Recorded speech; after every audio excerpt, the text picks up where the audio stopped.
If we use external crates, for example, this random number generator here, Cargo, the package manager for Crate, gives us the ability to generate documentation based on the crates that we import. It will generate documentation for each one of these that we imported in locally.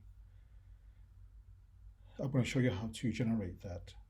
So in your terminal, at the root of the directory where your app lives, run the command cargo doc, you'll see dash dash open.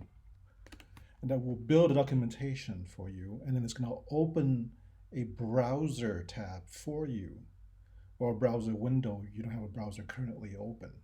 Now the browser is going to open off screen, but this is what it would look like on your file system. Um, See, I have the random there, and then we can go through there and look at documentation for RAN locally without having to go online, just in case you lose your internet connection or something like that. So once again, in your terminal in your project, run the command cargo doc dash dash open to generate documentation for the crates you imported locally. Good luck. Thanks for watching.